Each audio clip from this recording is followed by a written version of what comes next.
ॐ श्री गणेशाय नमः। ॐ श्री वेदपुरुषाय नमः। ॐ श्री गुरुचरणं कमलेभ्यो नमः। वर्णानामर्धसङ्घानां रसानां छन्दसामपि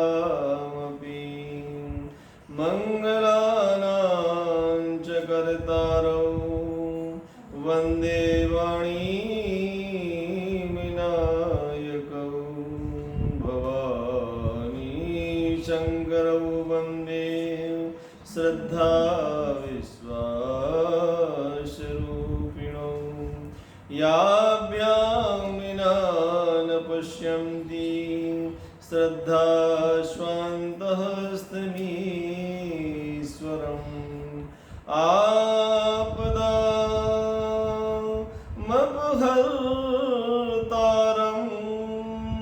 दातारं सर्वसम्पदां लोकाभिरामं श्रीरामं भूयो भूयो नमाम्यहम्। अखिल ब्रह्मांड नायक परमात्मा श्री भगवान शिव अनंत बलवंत श्री हनुमंत लाल जी महाराज भगवान की कथा में अगाध निष्ठा और विश्वास रखने वाले हमारे प्रिय भक्तजन, आइए आप सभी लोगों के समक्ष भगवान सदाशिव का पावन पुनीत शिव चरित्र चल रहा है। आइए, आज नवरात्र का सप्तम दिवस है। नवरात्र का सप्तम दिवस आज माता कालरात्रि जी का दिवस है। काली काली महाकाली कालिके परमेश्वरी सर्वानंद करे देवी नारायणी नमोस्तुते। आज माता कात्यायनी जी का हमारे जीवन में हमको स्नेह आशीर्वाद प्राप्त हो, उनकी कृपा हमारे जीवन में बनी रहे। आज शिव चरित्र में हम लोग सप्तम भाग में प्रवेश कर रहे हैं और आइए बड़े प्रेम के साथ, बड़े ही सुंदर अनुराग के साथ भगवान सदाशिव का ये चरित्र, पावन चरित्र, जो जीव को, जीवात्मा को परमात्मा से मिलाने का चरित्र है, जो इस शव को शिव बना देता है, जो इस अंग को कहते हैं, इस अंग को अंगी बना देता है, इस क्षेत्र को क्षेत्रज्ञ बना देता है, इस शरीर को शरीरी बना देता है, इस आत्मा को परमात्मा से मिला देता है। ऐसा पावन चरित्र हम आप सभी लोग श्रवण कर रहे हैं, जो ये लोक से परलोक की यात्रा है मेरे भाई बहन। तो निवेदन है कि बड़े अच्छे भाव से, आर्त प्रणत भाव से, अनन्यास चिंतयन्तु मां ये जनः परिपासते तेषां नित्या अभियुक्तानां योगक्षेमं वहाम्यहम्। हम गीता सिद्धांत के अनुसार अपने जीवन में परमपिता परमात्मा से जुड़ें और उनकी बताए हुए संदेश का आचरण करें। हम कथा सुनते जरूर हैं मेरे भाई बहन, लेकिन यहाँ से सुनते हैं, यहाँ निकाल देते हैं। भगवान ने दो कान इसलिए नहीं दिए हैं हमको, इधर से सुनो इधर से निकालो, नहीं। आप सुनने वाला काम डबल करो, इधर से भी सुनो इधर से भी सुनो, और बोलने वाला काम सिंगल एक गुना, सुनो दो गुना और बोलो एक गुना। पहले कहते हैं श्रोतव्यम पश्चात वक्तव्यम। जीवन में व्यक्ति को अच्छे से सुनना चाहिए। जब बढ़िया से जीव सुनता है, वो उसका चिंतन करता है, मनन करता है, तो आचरण भी करता है मेरे भाई बहन। तो जीवन में कथा आचरण में आनी चाहिए। कथा जब श्रवणों के द्वारा सुनी जाए तो हमारे आचरण में, हमारी क्रियाओं में, प्रक्रियाओं में, हमारे व्यवहार में, हमारे शिष्टाचार में, हमारे सदाचार में, संसार की समग्र विधाओं में वो कथा हमको दृश्यमान होनी चाहिए। ऐसी भावना हमें अवश्य रखनी चाहिए। आइए, कल सती प्रसंग भगवान शिव जी का चरित्र चल रहा है। सती जी और महाराज दक्ष की यज्ञ में पहुंची, उनकी बहनों ने सम्मान नहीं किया। उन्होंने इस बात का कोई मन में क्षोभ नहीं उनको हुआ। उन्होंने सोचा कोई बात नहीं, लेकिन उन्हें पितु से बात करनी चाहिए। उनके पिता ने भी उनका आदर नहीं किया। इसके बाद में देवी सती ने यज्ञशाला का निरीक्षण परीक्षण किया, यज्ञशाला का प्रदक्षिणा किया, और जब यज्ञशाला में प्रवेश किया कि देखें हमारे पति का भाग है या नहीं है, मेरे पति को यहाँ पर यज्ञशाला में यज्ञ में मेरे पिता पति का भाग दिया गया कि नहीं दिया गया। अपने पति को भाग को जानने की दृष्टि से जब यज्ञशाला में प्रवेश महारानी सती करती हैं तो सभी देवी देवताओं के स्थान हैं, यहाँ तक कि ब्रह्मा जी का भी स्थान है, विष्णु का भी स्थान है, लेकिन ब्रह्मा विष्णु आए नहीं थे। उनको पता था इस यज्ञ का क्या होने वाला है। जिस यज्ञ में भगवान शंकर को नहीं बुलाया जाएगा, शंकर का अपमान होगा। यानी शंकर शब्द का अर्थ है कल्याण।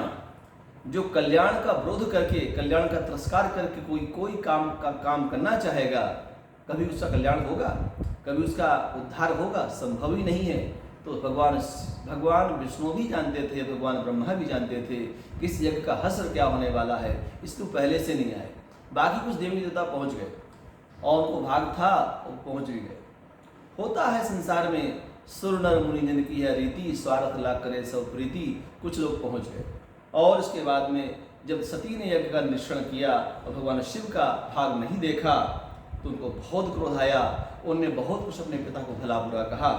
आइए मानस की धरातल से गोस्वामी जी जो इसको लिख रहे हैं उनकी भावना को हम आगे प्रदर्शित करते हैं।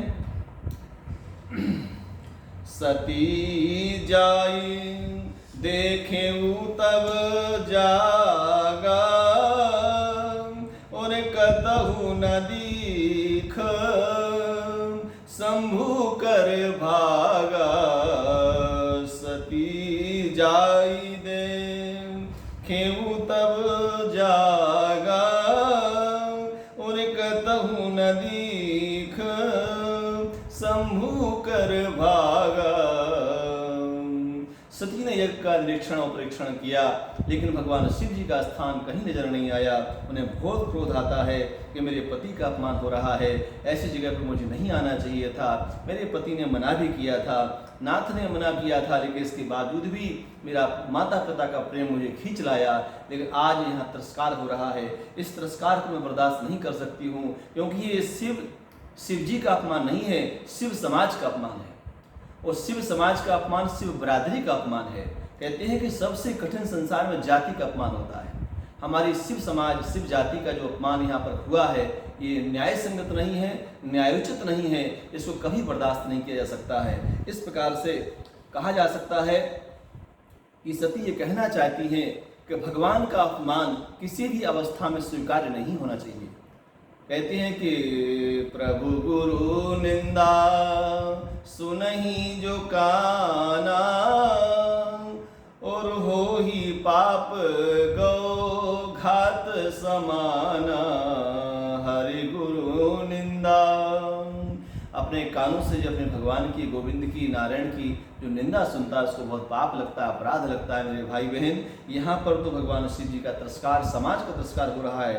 देवी सती कह रही हैं, यद्यपि जगदारुण दुख नाना, यद्यपि जगदारुण दुख नाना, और सब ते कठिन जाति अपमाना, सब ते कठिन जाति अपमाना। मेरी शिव समाज का, भगवान शिव का, शिव की रुद्र गणों का यहाँ तिरस्कार हो रहा है। ये सराहनीय और प्रशंसनीय नहीं है, ये कहीं से भी नाम से मुझे स्वीकार नहीं है।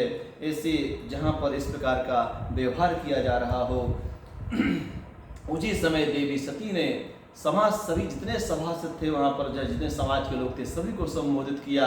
उनकी तरफ देख कर कहा है, सुनहु सभासद सकल मुनिंदा, सुनहु सभासद सकल मुनिंदा, कही सुनी जिन शंकर निंदा, कही सुनी जिन शंकर निंदा।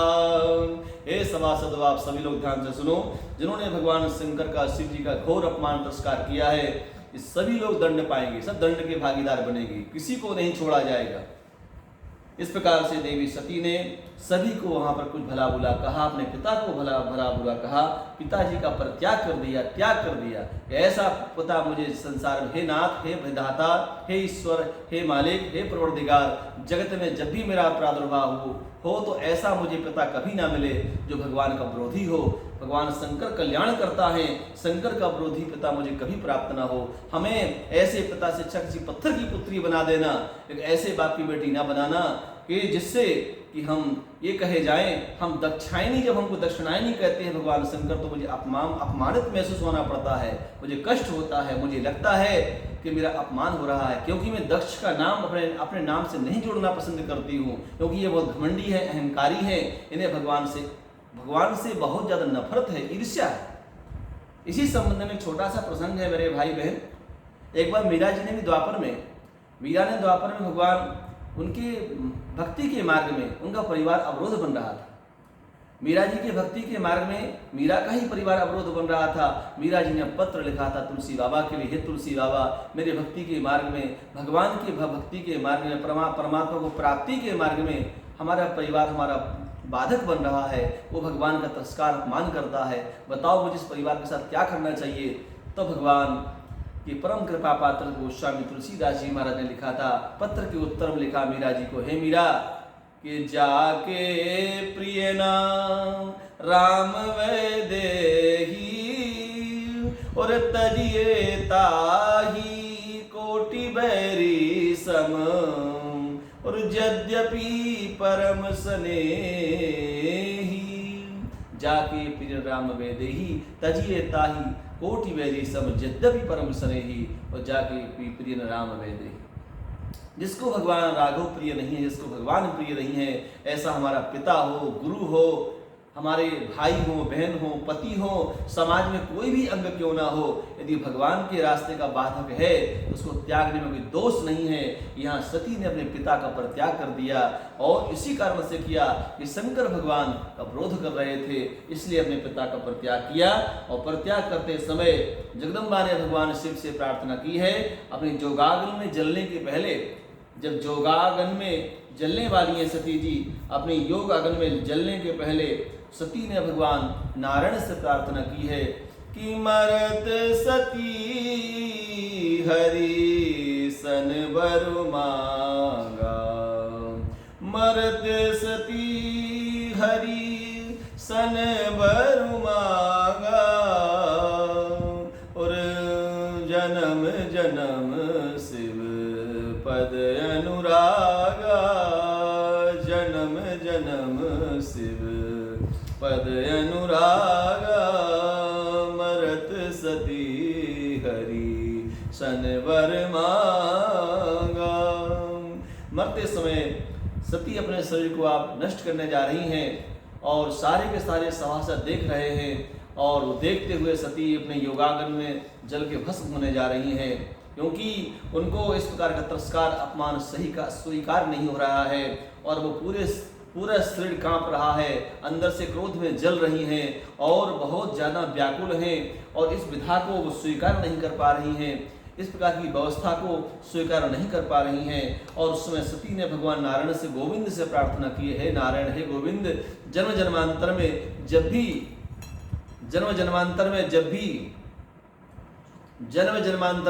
मेरा जन्म हो पृथ्वी पर, जन्मांतर में जब भी मेरा जन्म हो पृथ्वी पर, तो मैं संसार में जब कभी आऊं तो हम ये कहना चाहती हैं, जानना चाहती हैं नारायण कि हमें भगवान शंकर ही पति रूप में प्राप्त हो, और अन्य किसी का वो चिंतन नहीं करती हैं।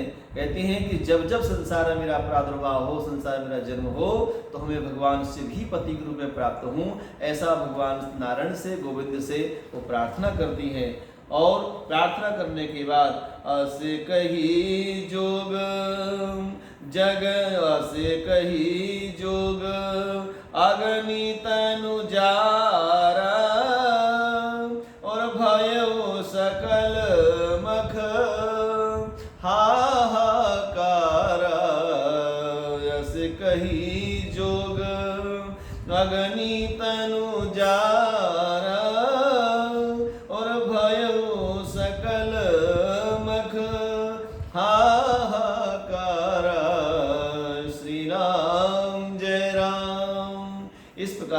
सती ने अपने शरीर से अपने बाम पैर के अंगूठे को ध्यान से देखा और उसके उनके बाम पैर के अंगूठे से योगाग्नि का प्राकट होती है। और उसी योगाग्नि में, उसी ब्रह्माग्नि में महारानी सती अपने शरीर को भस्म कर देती हैं, जला के नष्ट कर देती हैं। और लेकिन किसी ने सती को रोका नहीं ऐसा कृत्य करने से। और जिस समय कुछ रुद्रगण गोपनीय तरीके से ये पूरा दृश्य देख रहे थे, उनको लगा कि सती ने अपने शरीर को आहुत कर दिया है। वो सारे चिल्लाते रोते रुदन करते भगवान शिव के यहाँ पहुँचे हैं और भगवान कैलाश पर्वत पर जाते हैं और भोलेनाथ से बोलते हैं, हे भोलेनाथ, हे भोलेनाथ, हे भोलेनाथ। बोले क्या है, बोलोगे ना कि क्या बोल रहे हो? बोले भगवान, महारानी सती ने अपने शरीर को योगाग्नि में जला के भस्म कर दिया, किसी ने वहाँ पर रोका भी नहीं उनके लिए ऐसा करने से। भगवान शंकर ने जैसे ही सुना कि सती ने अपना शरीर योगाग्नि में जला के भस्म कर दिया, शंकर भगवान को भयानक क्रोध आया। शंकर भगवान का जो रौद्र क्रोध है महाराज, वो विनाशक है, विध्वंसक है। जब भगवान की भ्रुकुटी खुलती है, तीसरा आँख खुलता है, तो संसार का विनाश हो जाता है। भगवान शंकर विनाश का तांडव करते हैं, है ना। तो मैं समझता हूँ भगवान शंकर को संहार करने का अधिकार भी है कि जब सृष्टि कुछ विचित्र कर्म करने लगे, कुकर्म करने लगे, गलत कर्म करने लगे और न्याय शास्त्र सम्मत न्याय न करे और अच्छे और बुरे का फर्क न समझे, तो ऐसी सृष्टि का रहने का क्या उचित है? ऐसी सृष्टि को नष्ट ही हो जाना चाहिए, ऐसा भगवान शिव जी का आशय। उसी समय भगवान शंकर ने क्रोध के मारे अपनी जटाओं को पृथ्वी पर पटका और जैसे जटाओं को पृथ्वी पर पटके भगवान शंकर, और पटकते ही उनके जटाओं में से वीरभद्र नामक एक बहुत बड़ा नाम से भगवान का गण उत्पन्न होता है और वो भगवान को, शिव को प्रणाम करता है, हे मालिक मैं आपको प्रणाम करता हूँ, आदेश करिए, दास को क्या आदेश है, दास को क्या करना है? बोले हे वीरभद्र तुम जाओ कनखल, वो घमंडी दक्ष, वो आतताई दक्ष जिसने अपनी पुत्री को भी नहीं बचाया, मरने से नहीं रोका, ऐसे दक्ष को जाकर के नष्ट कर दो, उसके यज्ञ को विध्वंस कर दो और जितने भी उसके अनुचर यहाँ वहां आए हुए हैं उन सबको दंडित करो। ऐसा भगवान शंकर का हुक्म है, शंकर का आदेश वीरभद्र ने प्राप्त किया। अपने गणों के साथ में वीरभद्र और कनखल की धरती पर पहुंचते हैं और वहां जाकर के जितने भी वहां पर यज्ञशाला में सभी लोग जो उनके परिकर लगे हुए थे, सेवादार लगे हुए थे, सबको मारा खदेड़ा बुरी तरह से। और वो यज्ञ के जो आचार्य थे भृगु की दाढ़ी लंबी लंबी दाढ़ी थी, उनकी दाढ़ी नोच कर को पटक दिया और बलभर कोहनी से मारा उनको भी। जो है पूसा नाम के जो एक पूसा नाम के देवता थे, वो ज्यादा चपड़ बोल रहे थे, उनके दांते तोड़ दिए मुक्का मार करके। और जितने देवी देवता थे सबको बलभर पीटा, बलभर मारा। कारण जो शंकर भगवान के विरोधी पक्ष में थे वो तो मार ही खाएंगे ना। कभी कभी स्वार्थ के अधीन होकर के इंसान ये भूल जाता है कि हम गलत के पक्ष में हैं कि सत्य के पक्ष में हैं। और कभी कभी अन्याय के पक्ष में व्यक्ति जब खड़ा हो जाता है तो वो व्यक्ति भी अन्यायी कहा जाता है, वो कितना सत्यवादी क्यों ना हो, लेकिन ये अन्याय के पक्ष में खड़ा है तो उसको अन्यायी कहा जाएगा। इस प्रकार से सभी को दंडित किया गया और पूरी यज्ञशाला को विध्वंस कर दिया गया। और रुद्रगणों ने पानी डालकर के यज्ञशाला की अग्नि को बुता दिया, पूरे यज्ञशाला की सामग्री छिन्न भिन्न कर दी, वो बांस बलि लगी से तोड़ ताड़ के नोच नाच के सब फेंक फाक दी, इधर उधर एकदम छिन्न भिन्न कर दिया। और दक्ष को देखा तो दक्ष बहुत क्रोध में खड़ा होकर लाल आग बबूला हो रहा था। वीरभद्र ने कहा अच्छा रुको रुको, हम तुमको देखते हैं, तुम्हारा भी स्वागत करते हैं, तुम ही बाकी बचे हो। उसी समय दौड़ के वीरभद्र जाते हैं दक्ष के प्रजापति दक्ष के पास और दक्ष की गर्दन को पकड़ करके और मुड़ेल करके तोड़ देते हैं और तोड़ कर गर्दन को उसी हवन कुंड में स्वाहा कर देते हैं और दक्ष की भी मृत्यु हो जाती है, पूरा यज्ञ विध्वंस हो जाता है। ऐसा करके वीरभद्र भगवान शिव जी को आकर के निवेदन करते हैं, भगवान आपके आदेश अनुसार हमने यज्ञ विध्वंस कर दिया, यज्ञ छिन्न भिन्न नष्ट कर दिया। भगवान शंकर क्रोध शांत नहीं हुआ, शंकर भगवान क्रोध से तांडव कर रहे हैं, क्रोध के मारे भगवान शिव तांडव कर रहे हैं। और शंकर भगवान ने उस शरीर सती के विरह में बहुत उन्हें क्रोध आ रहा है, बहुत कष्ट है उनके, बहुत तकलीफ में है, बहुत नाराज है भगवान शिव। ये कथा आज भगवान शंकर बहुत रुद्र रूप में है और यहाँ तक कथा हम आज यही विश्राम करते हैं। और कल भगवान शंकर ने फिर और आगे क्या किया और देवी देवताओं ने कैसे मनाया और किस प्रकार भगवान शंकर का प्रसन्न होते हैं, ये सारी कथाएं कल आपसे निवेदन की जाएंगी। आज का प्रसंग यहीं पर हम विराम दे रहे हैं। आइए बड़े पावन शब्दों के साथ भगवान शिव जी के चरणों में सत सत नमन करते हुए आज वाणी को विराम देते हैं। ॐ सर्वे भवन्तु सुखिनः सर्वे सन्तु निरामयाः सर्वे भद्राणि पश्यन्तु मा कश्चित् दुःखभाग् भवेत्। ॐ शान्तिः ॐ शान्ति ॐ शान्ति। जय श्री कृष्ण जय श्री कृष्ण जय श्री कृष्ण।